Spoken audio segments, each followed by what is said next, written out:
గారి మాటల్లో తెలుసుకుందాం. నమస్తే గురూజీ. ఈరోజు మన టాపిక్ నవ్వు గురూజీ. వచ్చేసింది కదా మీకు కూడా ఆటోమేటిక్గా, నాకు కూడా అలానే వచ్చింది. సో ఇదే నవ్వుని కంటిన్యూ చేస్తూ మంచి కథ చెప్పండి. నవ్వుతూ చెప్పనా సీరియస్గా చెప్పనా? నవ్వుతూనే చెప్పండి, అందుకే కంటిన్యూ చేయమన్న నవ్వుని. ఒక కుర్రోడికి పెళ్ళి అంటే అసలు నచ్చదు.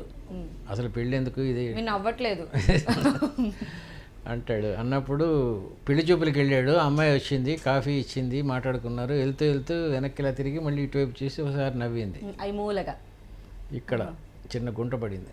ఆ గుంటలో వాడు పడ్డాడు.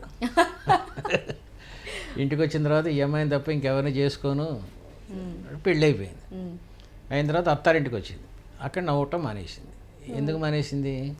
అత్తగారు కొత్త, ఇల్లు కొత్త, వాతావరణం కొత్త, ఫాదర్ని మదర్ని మిస్ అయ్యాను అని చెప్పి ఇవన్నీ మానేసింది. వీడు చాలా వర్రీ అయ్యి ఒక ఆలోచన వచ్చి పార్క్కి తీసుకెళ్ళాడు. తీసుకెళ్ళి చూడు, మీ అమ్మగారులాగా మా అమ్మగారిని అనుకో, మా ఆడపడుచు నీ చెల్లెలు, నేను నీ మొగుడిని అనుకో, అనుకోవాలి.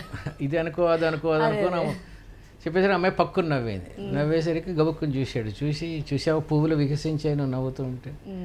కబీ బాగ్ మే జాయా నా కరో, నీ ముంగుర్లు చూసి 9 వచ్చాయి అని పువ్వులు విచ్చుకుంటాయి, ఏదో కవిత అని చెప్పి ఇంకా నవ్వుతేనే ఉంది. చూసావా నవ్వుతే ఎంత బాగుందో.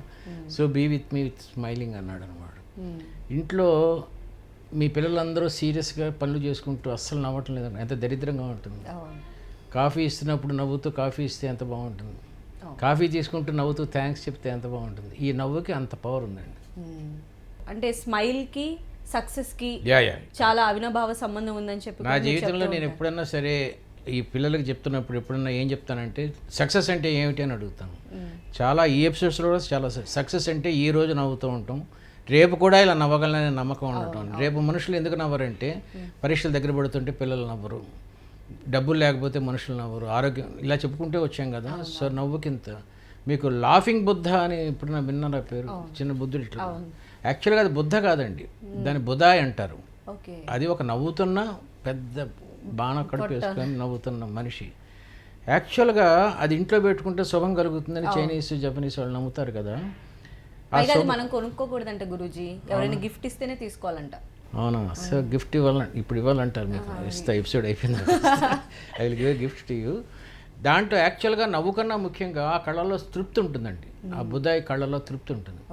ఏ ఇంట్లో అయితే అందరికీ తృప్తి ఉందో ఆ ఇంట్లోంచి వాసన రాదండి, పరిమళం వస్తుంది. సో అందరూ నవ్వుతూ ఉండటం చాలా ఆహ్లాదకరమైన, చాలా అద్భుతమైన అనుభవం అండి. అయితే